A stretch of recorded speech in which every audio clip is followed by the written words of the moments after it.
say when Chris and Jake asked me to join the adult ed committee, I looked at the meeting topics that Jake sent me, and on the list, I looked and said, "Does that say AI?" It was AI, and I went, "Wow, okay." I'm definitely in. I probably would have said yes anyway, but that definitely sealed it. And within the committee, when we discussed speakers to come to address this topic, Linda was our top choice. So we're thrilled that we're going to reach out to her and arrange for her to be here. Let me tell you a little bit about Linda.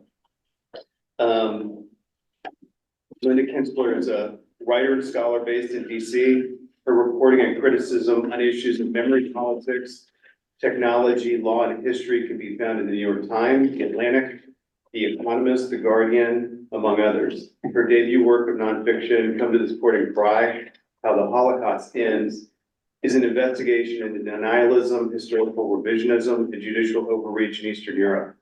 The book was shortlisted for the 2023 Wingate Prize and won a 2023 White Award for nonfiction. Linda's also been a finalist for the Kukula Award for nonfiction reviewing. Her long-form reporting has been cited by the International Court of Justice and has inspired a number of documentaries. She's the executive editor of The Dial and a contributing writer at Jewish Currents, an 1843 magazine, and is currently completing a Ph.D. in rhetoric at UC Berkeley. Her research and writing have been supported by the Association of Marshall Scholarships, the Pulitzer Center for Crisis Reporting, the Institute for Citizen Scholars, and the Whiting Foundation. So we're extremely thrilled to have you joining us here today, Linda. Thank you. Thank you so much. Thank you so much for that kind introduction. And I just want to make sure that you can hear me okay first. All good? Okay, and I apologize for my lack of ambiance. I'm traveling this week, so I'm coming to you from a hotel office. I apologize. Where are you? I'm in Charleston, South Carolina, actually. So still on EST, but a bit far from home. And I'm delighted to be here to speak with you all about something that has been very much on my mind for several years. And I started thinking about the relationship between artificial intelligence and technology and ethics when I was living in the Bay Area, working on my PhD, and also working at a technology publication called Protocol. And,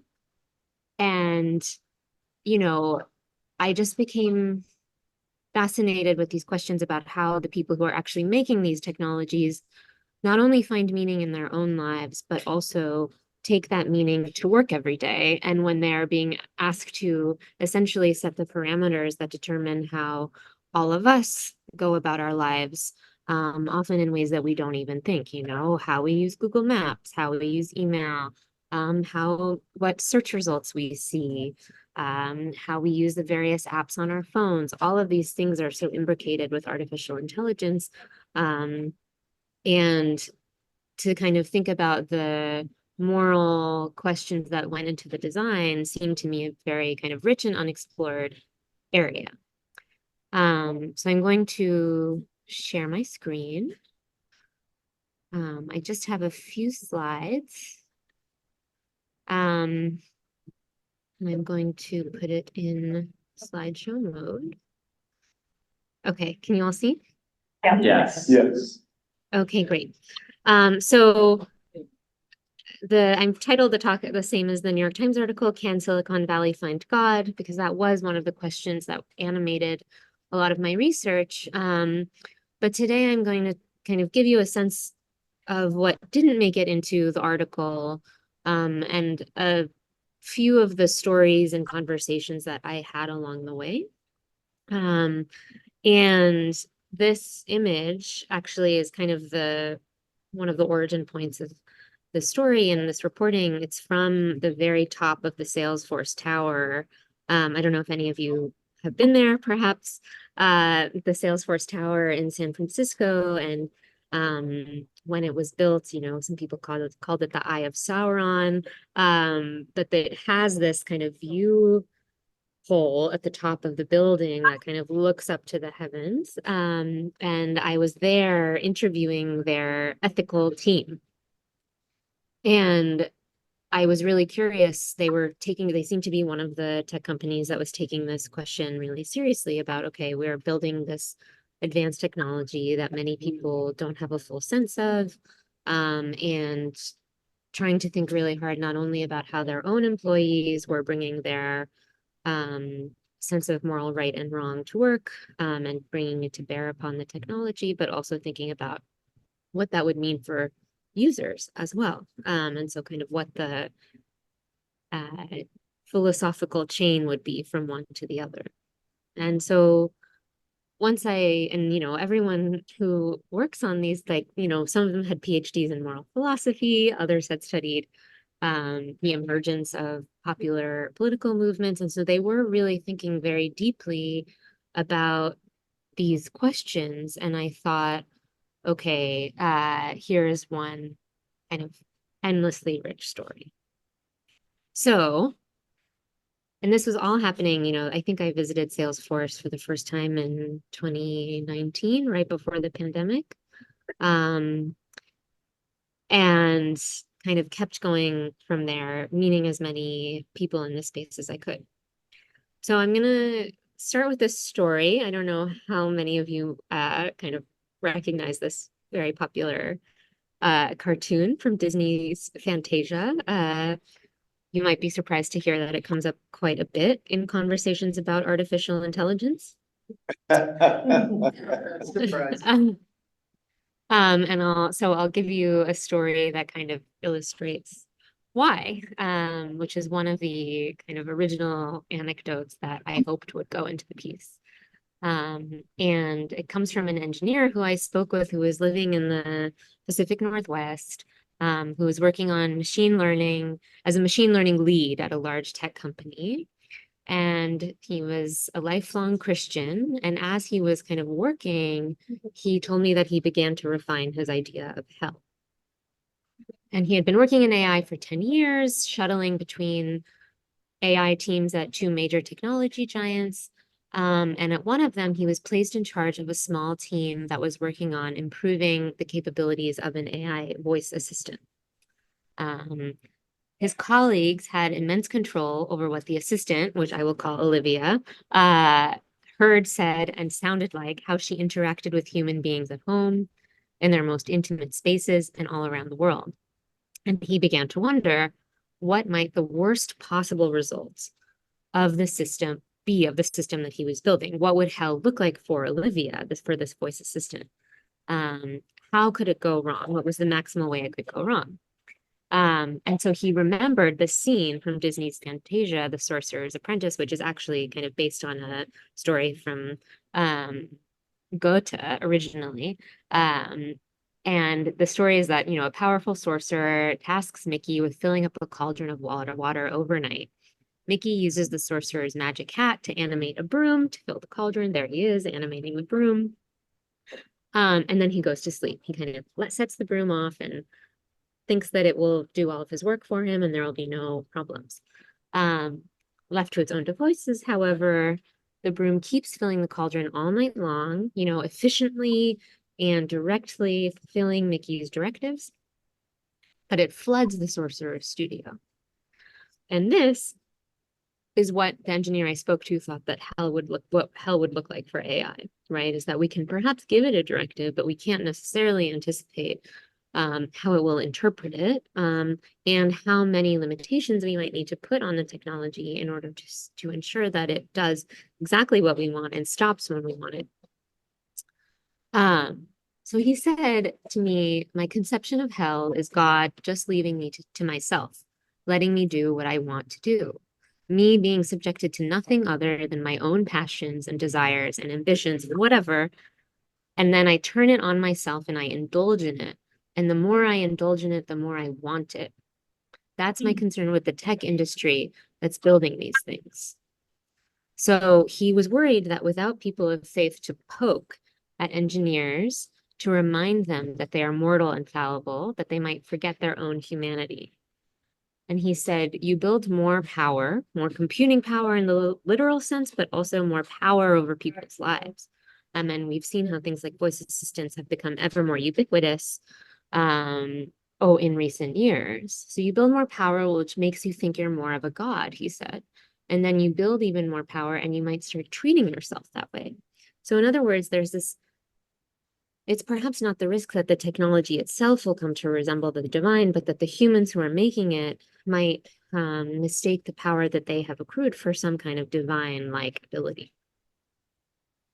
So with this kind of realization, he began joining professional communities of Christians in tech. There were groups at Google and Facebook who had already started running prayer sessions on their campuses, quite vocally sometimes, you know, having these Bible study sessions in the middle of a kind of Google communal workspace, for instance, or holding online meetings where they would kind of worship together overtly for tech companies. So here's a couple examples of what these groups were like. On the left, you see there was one called Pray for Tech, which was a group of kind of largely millennial tech workers at all the big companies. You can see the list here. They were all like very forthcoming about what they were working on at their tech companies and how it concerned artificial intelligence and how they were really thinking deeply about how their faith informs their everyday lives, wanting it to be consistent, right? Not wanting to have a kind of split screen between what, you know, what they worship on the weekend, perhaps, and what they do from 9 to 5. So they would say, you know, let our every keystroke be for God, or redeem social media, oh Lord, things like that, that infused the vocabulary with which we speak about technology with this kind of more theological language. And so at work, this engineer I spoke to, he learned to identify fellow believers. He went to go seek them out. He wanted to be a good steward of his own moral compass, but he was also aware and afraid of the fact that this might alienate him among his coworkers, which, as I write about, is, you know, one of the stereotypes that is quite true about Silicon Valley. And in one anecdote, he told me about being in a meeting about one of their other devices and thinking about how it should operate when he witnessed one of his, you know, fellow believers convince the higher ups to install a chip in the device that would prevent it from listening in on customers 24/7.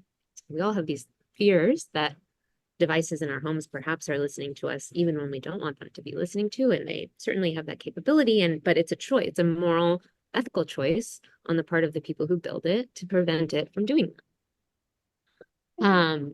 And his coworker feared that to do otherwise would be an egregious violation of privacy and human dignity, even though it would be lucrative, of course, for the company, because more listening means more data. You know what people want. You can better anticipate what products they might need. And so he started, after that interaction, he started to notice that there were a lot of people actually of various faiths who are working in artificial intelligence. And he said to me, with AI, there's something else making a decision. So naturally, we start to worry about ethics. And the reason why religious people seem to be gravitating towards this particular field, he thought, is because they can bring their faith with them in ways they can't in some areas of the software industry. So in other words, it was this kind of subfield within the kind of greater field of technology in which a lot of these things are unsettled by the very nature of the technology, right? That kind of allowed people who also had this intrinsic interest in how these things worked to bring other forms of reasoning into their work. And so, you know, for me as a scholar and as a writer, I'm always interested in moments when you have different ways of creating and organizing knowledge come up against one another and have to accommodate one another in different ways. And so if we think about technology or science or engineering as, you know, a system of zeros and ones, extremely binary, logical, something that doesn't kind of blur boundaries. Once you realize, you kind of pull back the curtain and look at its origins, actually, you see that not only is it not different from humanistic reasoning and the kinds of philosophy that we would think about in the humanities, but rather it actually emerges out of it. So I'll get to that in a second. But I just want to also say a kind of word about the kind of greater cohort of people who I encountered along the way. Some of them, you know, were like this engineer, were young people who were kind of really trying to take seriously their moral position in the world, and make sure that what they were doing was actually consistent with their idea of good.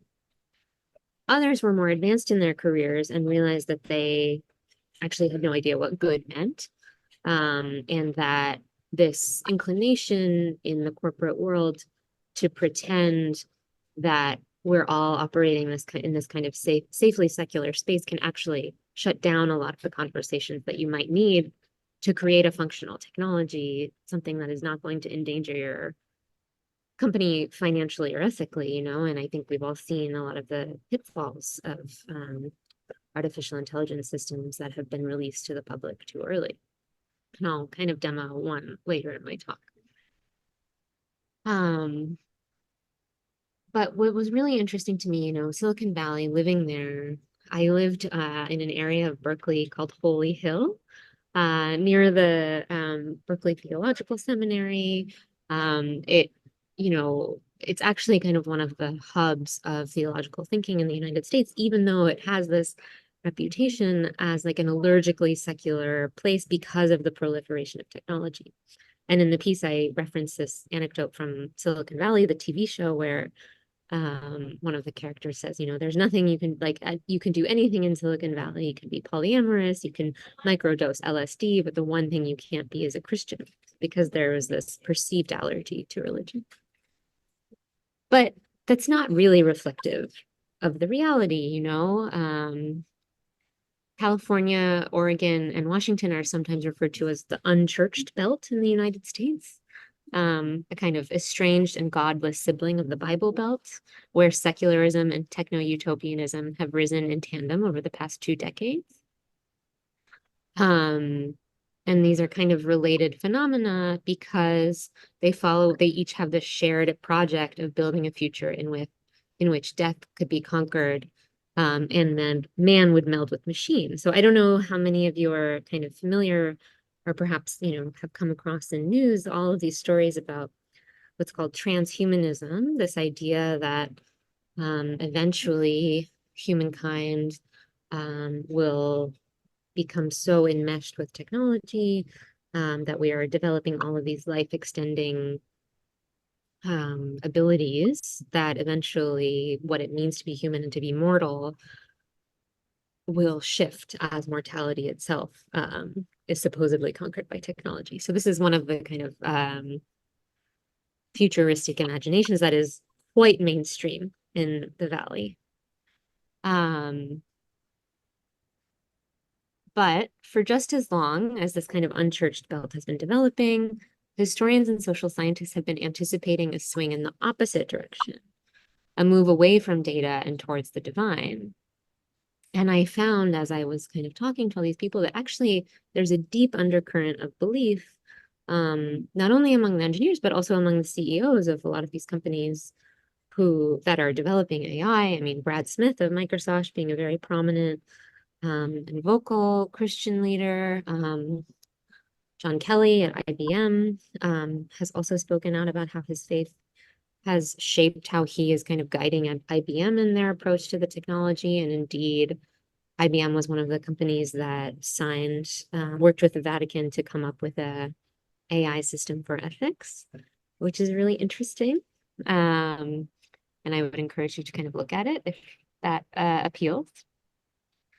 But in general, this kind of melding together of these two logics, of the technological and the theological, kind of made me think about how what we think of the tech boom, you know, around 2000, promised accuracy, predictability, transparency, and knowledge. Yet in the last 20 years, of course, none of those promises have come through so clearly. And we've learned to be kind of suspicious about all of those promises. Whereas religion makes a different set of promises. You know, for believers, knowledge comes from reverence, prayer, and piety. And to collect data is to claim to know, whereas to believe is to accept that absolute knowledge is forever out of reach. So there's this like intrinsic humility that comes along with belief, which is of course one of the things that the tech industry sorely lacks. And so wherever you can kind of inject that into the conversation about technology, you end up kind of going a step further. Sorry, was there a question? Yeah, well, I do have one aspect, if you don't mind. Can, we deal, my company does a number of things in technology, and we're working with AI. But one of the things I'm interested in that I think you're referring to already is trust.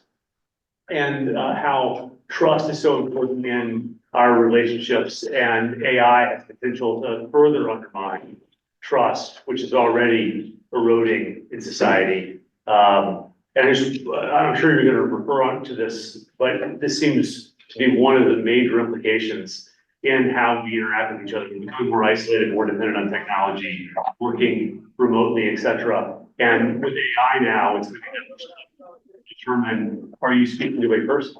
What is true, what is not? In terms of voices, images, all those things, you can't tell what is real and what is not. And I'm just curious how you weave that into this discussion. Yeah, I mean, I think that's kind of one of the fundamental kind of mysteries here, because I actually found that the people of faith who are working in technology had a sense of trust in what they were doing and in their purpose. That was very clarifying. And partly maybe that was because they had such a role in shaping it themselves. But yeah, no, I'll definitely get to that. And so I was going to say, I spoke to a lot of people who were kind of wrestling with precisely that question. And either they kind of left their very plum tech jobs to go to the seminary school, or they shifted their focus of their work to kind of be more in accord to what they were reading and, the Bible or whatever it may be. And there was one youth minister in Palo Alto who was training, a youth minister part-time, also worked for an autonomous vehicle company full-time. And she said she just started to work there after reading a passage from the Old Testament book of Ezekiel that said, wherever the spirit would go, they would go, and the wheels would rise along with them, because the spirit of the living creatures was in the wheels. And another AI researcher who was working at Bing, the Microsoft search engine, said that a single verse from the Quran, which said, "Indeed, Allah is knowing and acquainted," taught him the most important lesson about technology, which is that it should favor equality and fairness. And he said, if you look at AI algorithms today, they try to do it as legally correct, but they are clearly biased. And another interviewee who was working at Groupon told me that he began to worry about the spiritual vacuity of his work. That at the end of the day, all he was doing was helping his company sell things to people and creating algorithms to help it become better at doing so. Machines know more about us than we know about ourselves, he told me. What does agency mean? How does that curtail human freedom? What does that mean from the perspective of the faith community? And so because he was confronting all these questions, he actually left the company and began traveling around the world thinking about how AI would change the practice of Islam. And he was in Dubai when he witnessed how researchers had unveiled an AI mufti that could deliver automated fatwas, religious edicts. And he was like, is this a kind of form of blasphemy? Or is this a way of expanding the faith and making it more accessible? Which one is it? How are we supposed to think about these things? And I think, personally, one of the the kind of knee-jerk reactions, like, don't do it. Why don't we just not? Why don't we just not create these things? But however, someone else is going to do it. It's kind of Pandora's box has already been opened. And so we have no choice but to confront a lot of these questions. And so I'll just kind of say a few remarks about the state of AI. I mean, I don't know how many of you have played around with ChatGPT or GPT-3, recently, but it's, advancing every day. And a lot of people use an analogy of like a elementary school student or a middle school student, a child essentially, to think about the stages of AI and how we have to educate it, right? So every time, as that the search engine forces you to kind of identify how many traffic lights are in some kind of blurry video or how many motorcycles or stairs, etc. We are all contributing to AI training data, which is used for sometimes automated vehicle research. Sometimes it's just to kind of see how our own reasoning operates and how an AI can emulate that. So we're all kind of being our own intelligence is being harvested in the creation of these machines so they can mimic our own logic. And someone who worked at Microsoft for a very long time told me that at present, artificial intelligence is no smarter than a Microsoft Excel spreadsheet, while others said that it had the cognitive power of a child, or for the very optimistic, a 16-year-old, which is kind of terrifying. Yeah.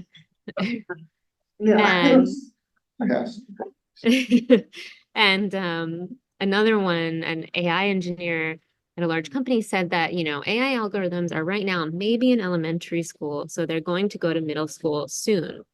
And as they learn from more teachers, they'll get better. And so the question that also kind of underlied a lot of these things is, who are these teachers going to be? Are these teachers going to be people from other creeds of Silicon Valley? They're like in the absence of this, like, I should rather say, in the presence of this allergy to religion, a lot of like purportedly secularist faiths have arisen, effective altruism being one of the most prominent.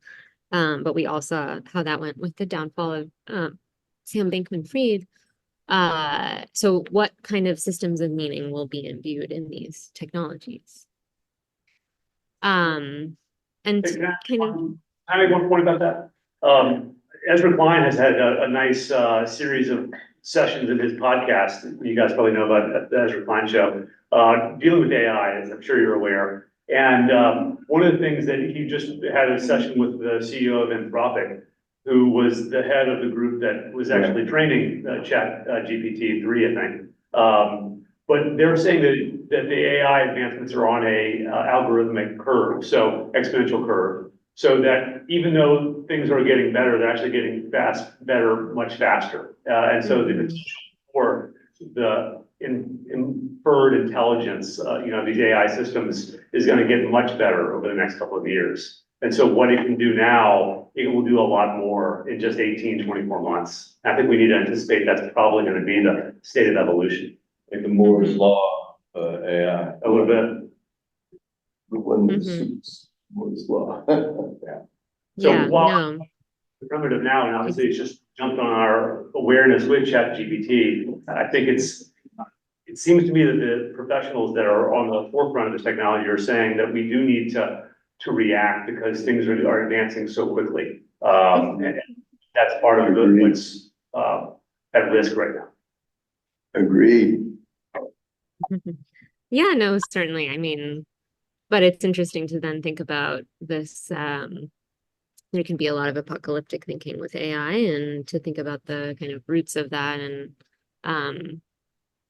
one of the things that I often remember is, talking to this very prolific AI research engineer who said, that Christ will come again before there is an AI superintelligence, so like for all of this kind of, doomerism among AI, or like, it could be doomerism, it could be utopianism, especially among the CEO set. I think it's useful to have a healthy dose of skepticism about exactly what the technology will look like, because we don't know, and neither do they, unfortunately. But I do want to say one thing about the kind of origin of the kind of reasoning that goes into AI, including ChatGPT-3 and all of these systems, like what actually underlies them. I don't know how many of you have heard of the Reverend Thomas Bayes, who's the father of, so some people, the father of probability theory. And it was funny because as I was talking to all these engineers, almost all of them brought up the fact that Thomas Bayes was a reverend. And he was a Presbyterian reverend. And at the time I was having a lot of these conversations. I didn't know anything about who he was. Very little is actually kind of known about his life. It's all a little bit probabilistic. And I was grateful to them for kind of telling me about this minister who had been so influential. And so he was basically probably born around 1701. He was one of 7 children. His family made a small fortune in the cutlery industry. He studied metaphysics, mathematics, and logic. And ultimately entered a divinity faculty in London. And he was well known not only for his wealth and religiosity, but also, and primarily now, for his mathematical contributions. And when he was around 47, he was a senior member of the Royal Society. And he was likely to have come across David Hume's Enquiry Concerning Human Understanding, which was published that year. And in it, Hume has a chapter called On Miracles. And it's here that Hume, makes his contribution to what it was then one of the most heated debates of his time. He said, which was about the question of the miracles of the New Testament. First and foremost among them, of course, the resurrection of Christ. And whether these actually occurred, whether the testimony of the apostles was enough to support their veracity. And so his idea was to provide a proof for these miracles. And so Hume said, a miracle is a violation of the laws of nature, and as a firm and unalterable experience has established these laws, the proof against a miracle from the very nature of the fact is as entire as any argument from experience can possibly be imagined. So to Hume, no volume of testimonies would be sufficient to establish the occurrence of a miracle.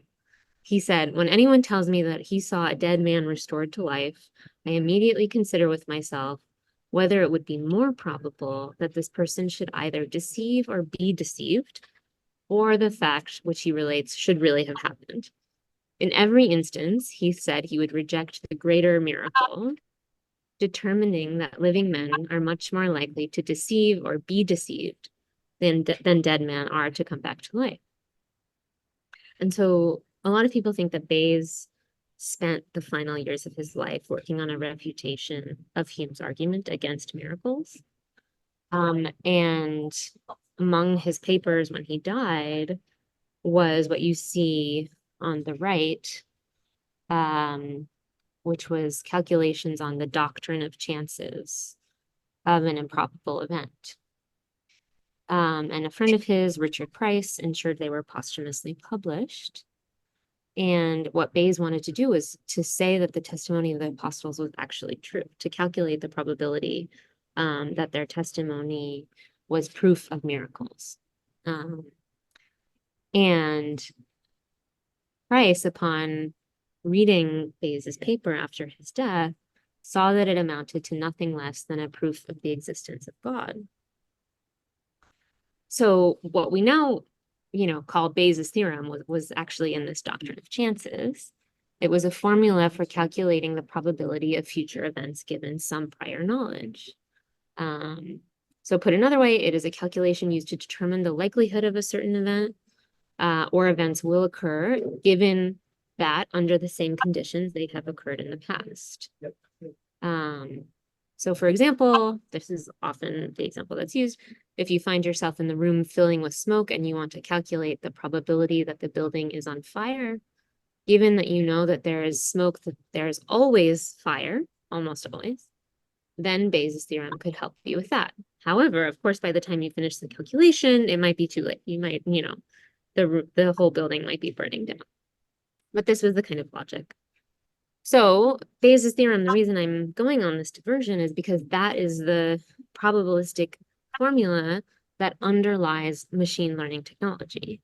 That is how AIs reason, right? We feed it a data set, be it a data set of images, terms, word clusters, now entire books, movies, anything you want. And when you kind of ask it of something, it makes a probabilistic reasoning, probabilistic choice, that this is the right answer. Or that this is in fact a cat. You know, if you say, show me a picture of a cat, it goes through its whole data set, and it says, this is what has been labeled as cat. This is likely what this person is asking for. So to me, it's just kind of remarkable that this idea that was meant to prove the existence of God is actually how a lot of these AI systems were built. And of course, now there's all this concern about what maybe we really are creating a kind of simulacrum of the divine with these technologies. It's almost as if we're kind of going in a circle here, in terms of logic. So,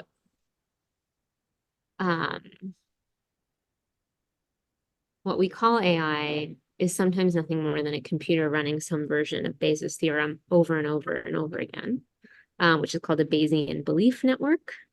There's all these kinds of rich terms, and then spitting out the result. So I want to be mindful of time, but I also kind of wanted to take the opportunity to experiment a little bit with an AI system with you all. So I don't know if any of you have come across this system called Delphi, which was created by the Allen Institute for AI some years ago. And it was meant to overtly address ethical and moral questions and to be a kind of equitable system that had corrected for a lot of the early biases that we saw in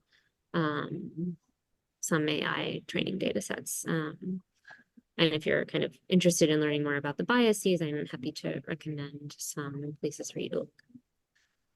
So anyway, here's a couple examples. This morning, I went through and asked it a few moral questions. So is it permissible to break the Sabbath? Delphi thinks it's okay. Is it okay to lie to your children? It's wrong. Is it a sin to work in artificial intelligence? It's good. Slightly self-serving answer. But I wondered actually if we could just go through it together. And if I can just, oops. Let me share my screen again. Okay, here we go. So this is what it looks like. It's a research prototype. Does anyone have a moral question or a situation that we could ask? How does it respond? Can it respond to the trolley problem? Do you know the trolley problem? Sure. So how would we, let's say, what is the moral, what is the best, let's say, what is the best approach to the trolley problem? I'm going to think that this is probably too complex because as you saw, it says like, it is okay, it is not okay, but let's just see.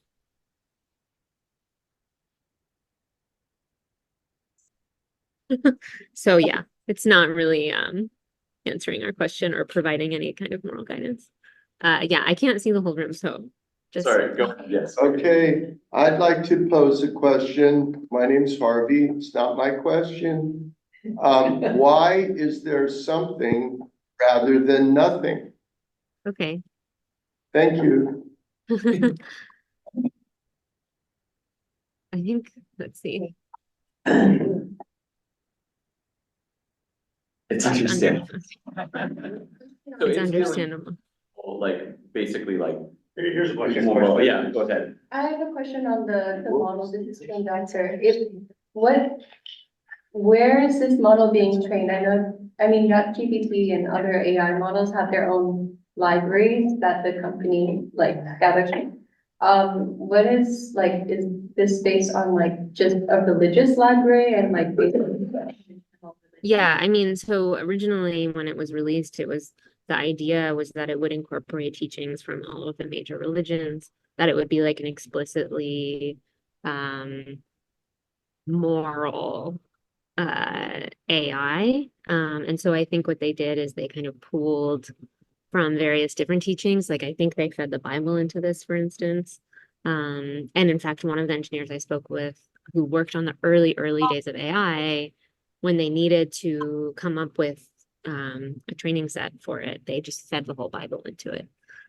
So it's kind of like, you know, response isn't, so like, for example, in Western religion, it's, you know, usually binary, it's good, it's bad, but then there's, in Hinduism, for example, there's neither good nor bad, good and also bad, good or bad, so it's not binary, it's almost like quantum computing in a sense, which is interesting, because that's like the new law for computational.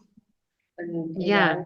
But that's like a hardware problem, so it's just interesting that those questions like they're asking or using these examples, I see that, you know, it's kind of like one of those magic 8 balls. It's like, I can't tell, like, is this random or Let's like? let's give it. Yeah, well, Mike had a question. So the trolley problem is, if we actually put it, so is it okay to kill one person to save 5? Yeah, That's that's the the trolley problem. There you go. Let's see.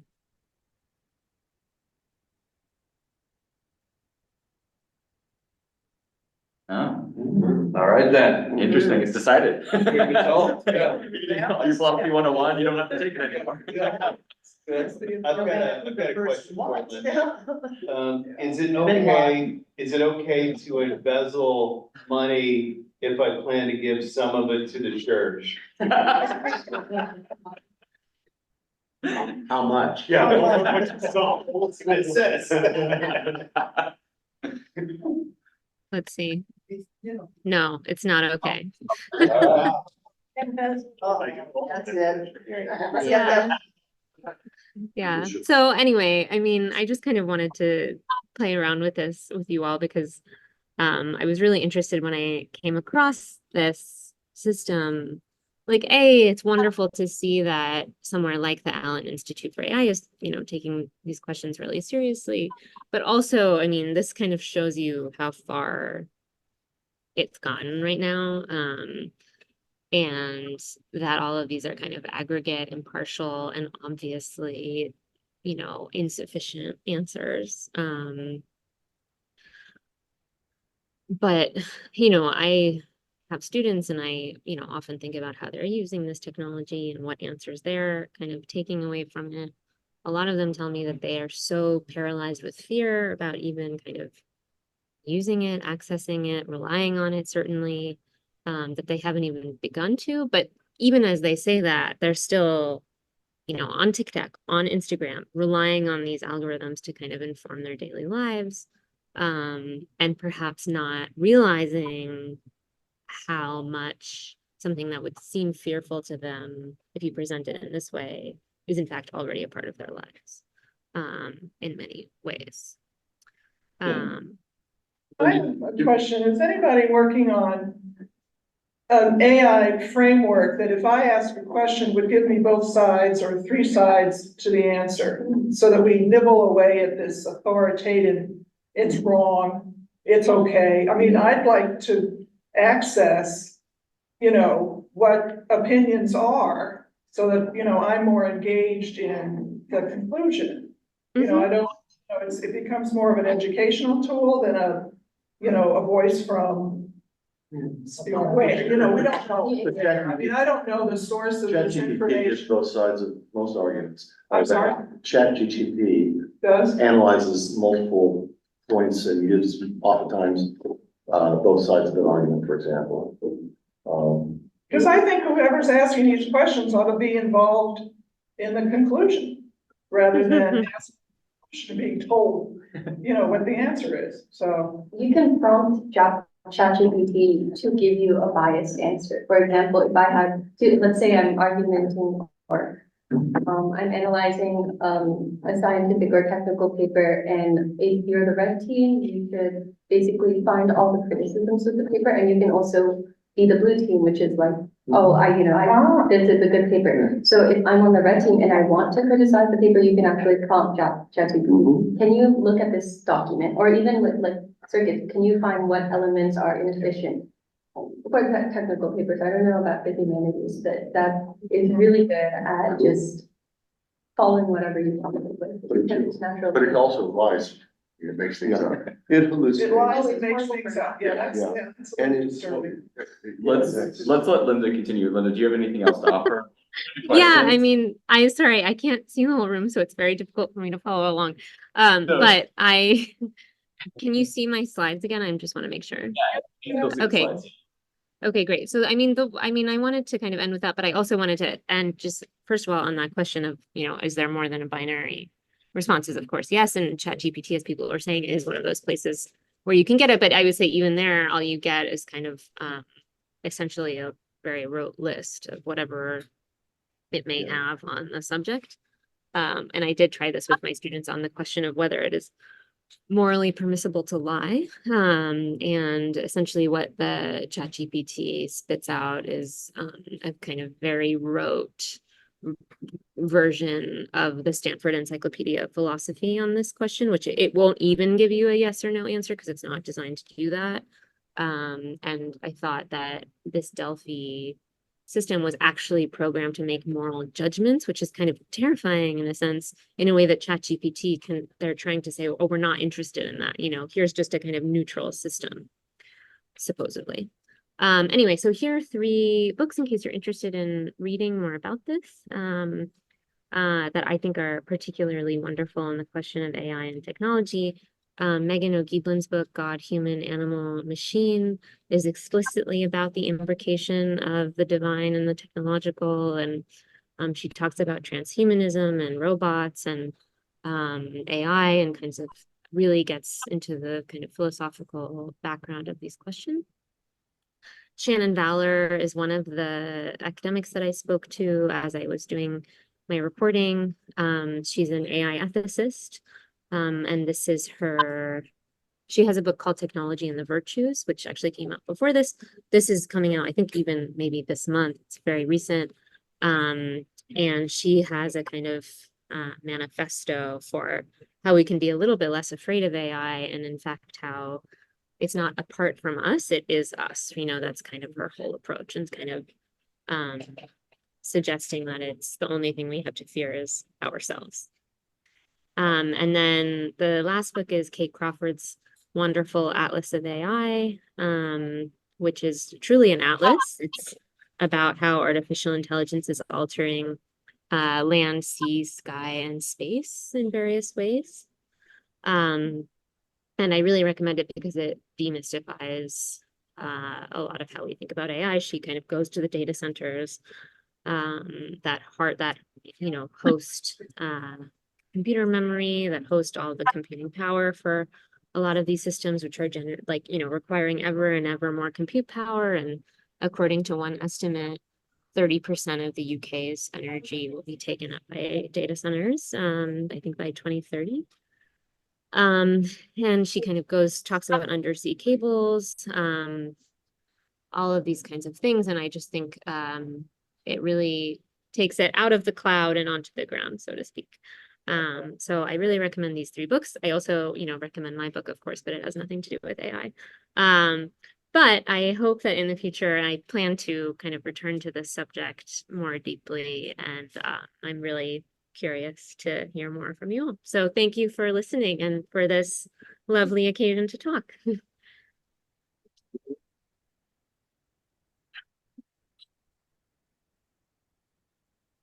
Do you have a few moments for a few questions, Linda? Is that Yeah, fine? of course. Sure. If anyone would like to fire off. Yeah, I've got a question. Go ahead, Scott.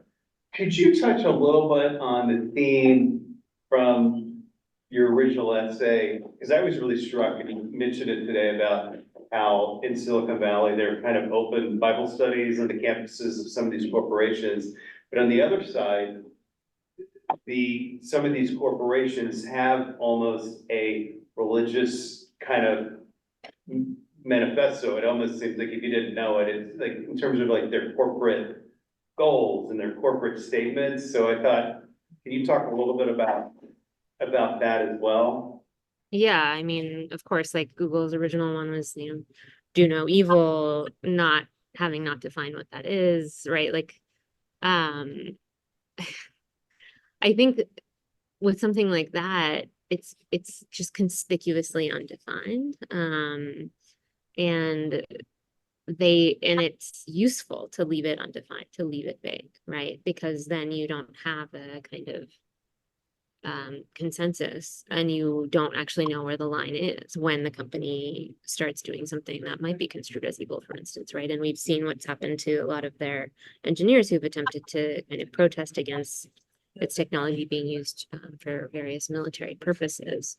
But I think, the perfect example of this is Apple, which literally, it just, the metaphor was too perfect when I heard about the orchard in the center of the Apple campus in San Francisco, which some say kind of like it's an homage to the original agricultural roots of Palo Alto and the Valley. But it is also, this obvious metaphor of Genesis, right? Of Adam and Eve, and the perils of, of having too much knowledge, taking a bite out of the apple. Although, as I explained in the article, the actual kind of rumored story of that is very mundane, and they kind of want it to be about Isaac Newton and how he came up with his story of gravity, which we also, is probably an apocryphal tale.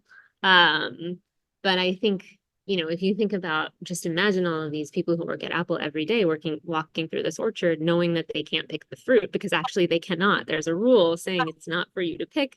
We'll serve it to you in the nice cafeteria of ours, but you have to abstain. And yeah, and I think, to say nothing about Facebook, which also has become a platform where people really do interact with faith communities and go to worship services there. And, I think it might have been very easy at a different era to say, our motto is do no evil. Of course, as the technology progresses, as someone said, at an accelerating rate, that becomes a much more difficult stance to take without having to qualify your beliefs.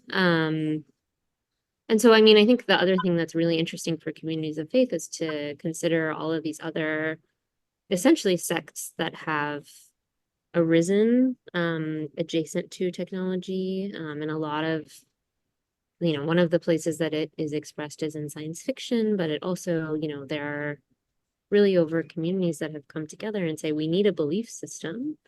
We are unsatisfied with the ones that have been traditionally followed. So, we are futurists, we are like techno-utopians, we are transhumanists, there's a kind of church of transhumanism, all of these things. So there's clearly like a spiritual lack there, which I think these groups are trying to address, and which obviously the kind of prayer sessions in the middle of Google headquarters are also trying to address. Yeah. Yeah, go ahead. thank you. If I understand correctly, Alphabet, Google, Facebook, X, whatever, they are for-profit corporations in the United States of America, though Apple may be in Ireland, but they are for-profit Anglo-American corporations, and the board has a duty to maximize revenue and long-term wealth. In other words, we got to make as much money as possible. That's our legal obligation as the board. Mm-hmm. Now, no evil, that's not great value in church, but let's get back to reality on the streets. Mm-hmm. And you can talk about, you can have prayer meetings all you want, but if the ultimate duty on Wall Street is you get a $9 billion fine at Chase Bank and Jamie Dimon gets a $55 million bonus the same year. Mm-hmm. Show me the faith in that. No, of course. And I mean, one of the engineers I spoke with who left her company said, you know, you can talk about the technology itself as perhaps a form of blasphemy, but the other form is, she said, is like, where did all the money go? You know, they're investing so much money in, you know, creating this phantom super intelligence. Whereas, you know, you could make a moral case that that is a misallocation of resources and that it is not the ethical, it's not the moral thing to be doing. To say nothing about the imperative, of course, to generate a profit. Yeah. I And believe yeah. I also think, you know, when you talk about profit and technology, what you're really talking about is data harvesting, you know, that we are the ones who are being extracted from in many senses. And so there is this kind of really difficult, and you could say immoral relation that is based on extraction. That is kind of what the whole industry is based on. But on the other hand, I mean, you know, nothing is binary, as this conversation has illustrated. And technology, you know, as we are seeing every day, is also being used for many things. So like, this is the part where I think faith communities have not only an opportunity, but also an imperative to kind of step in and see how it can be shaped. John, you had a question? Yeah, I had a question. You've talked a lot about like software engineers in these companies, but like, what about, you know, the people who work in like, who just maintain the server like farms? Like those people have a hand, there are a lot of people who have a hand in making sure these machines run, but don't actually see the code, don't actually have control over how it's being used. Just, I wonder how, like, have you talked to any of them about how they think about this spiritually? I also think about like people who just do the theory of like, I mean, that's more me, but who don't actually talk about like, what is the code doing, but like more doing things that could possibly assist someone who's doing the code.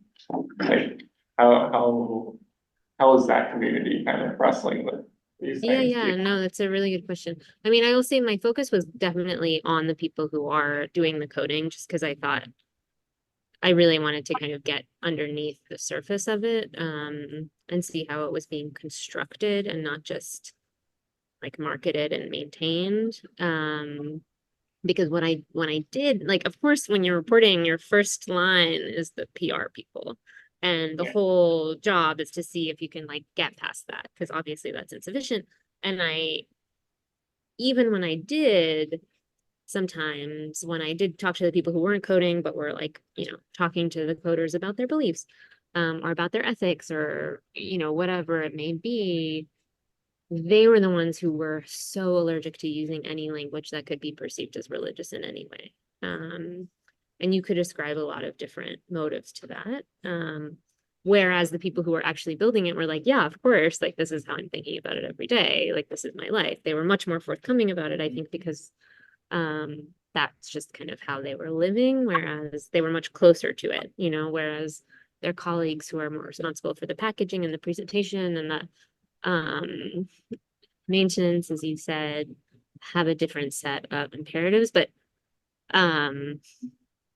yeah, the other thing I will say is like, I'm fascinated by data centers. I think they're really, you know, first of all, they're expanding. We pass them on the highway all the time. We might not notice we're passing them on the highway, but they're like literally expanding their footprint.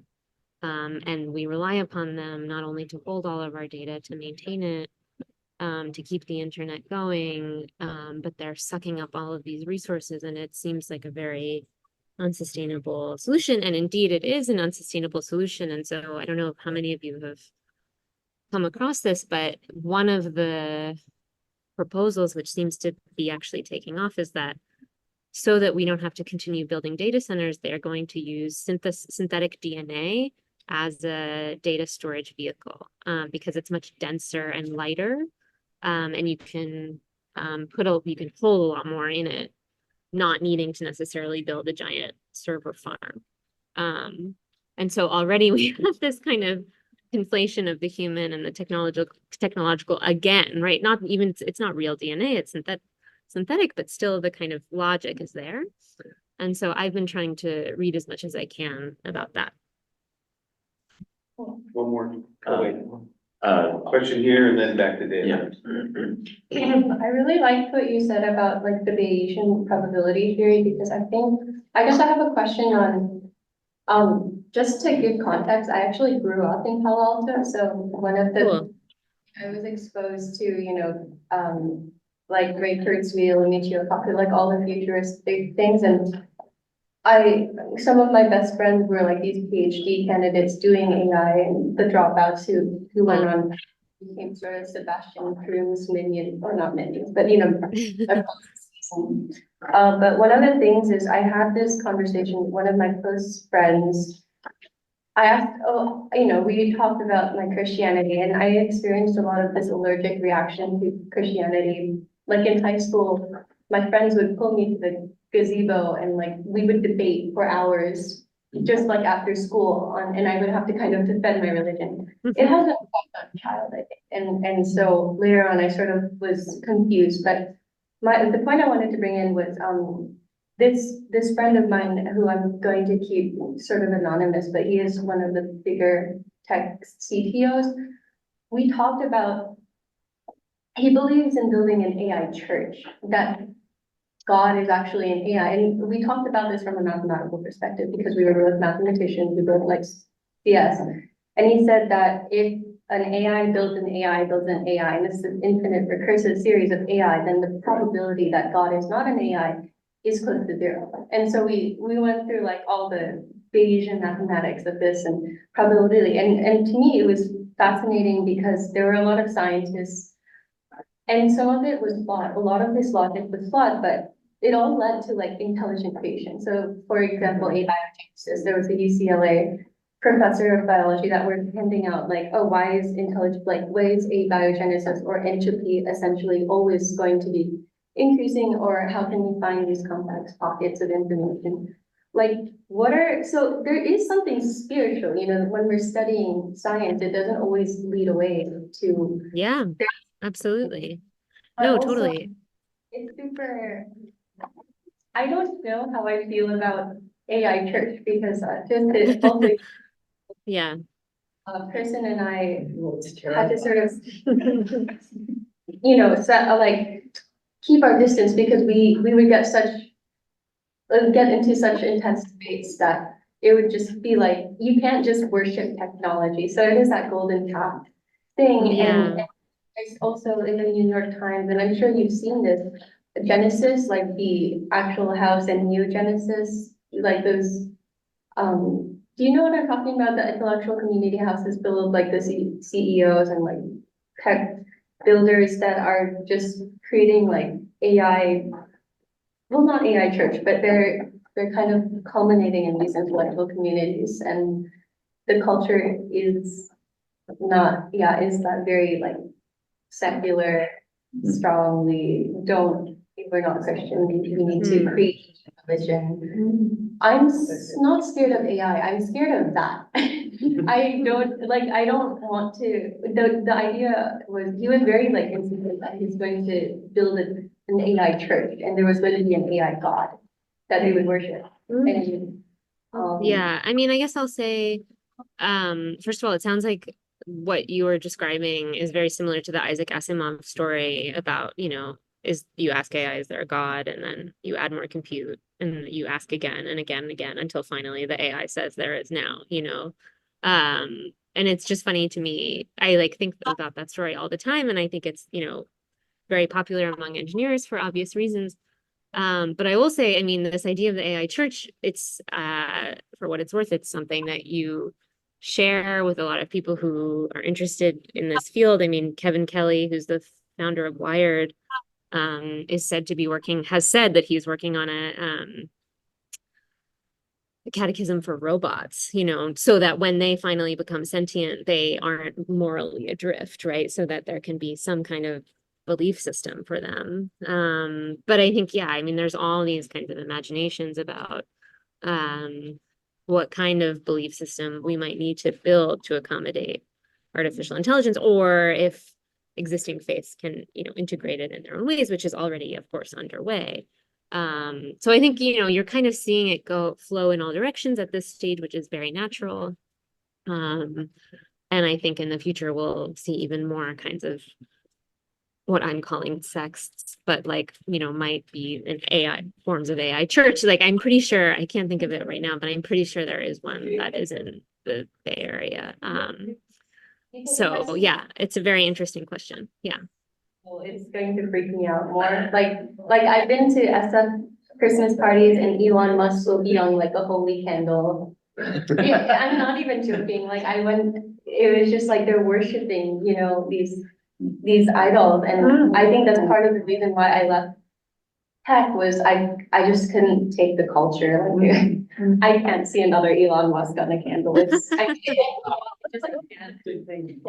gonna go with one final question from David. Yeah. Okay. It's kind of the culture, but I'm just curious of the people, like some of the people you've talked about today and the people you wrote about in your essay, those who are working in that business and have spiritual beliefs.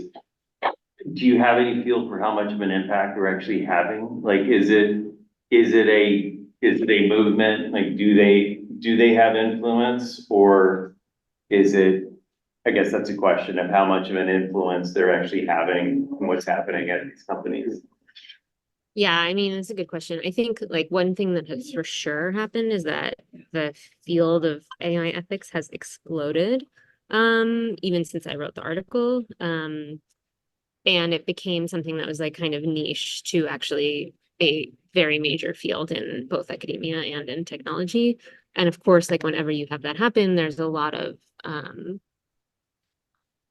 unseriousness, of course, and a lot of kind of like surface level things. But I think Oxford, for example, has a wonderful center for the study of ethics in technology that John Tsoulias runs. And so he's been convening a lot of people on this question. And I think actually they're having this big conference in Greece next month to talk about how like Aristotelian ethics can be used in AI.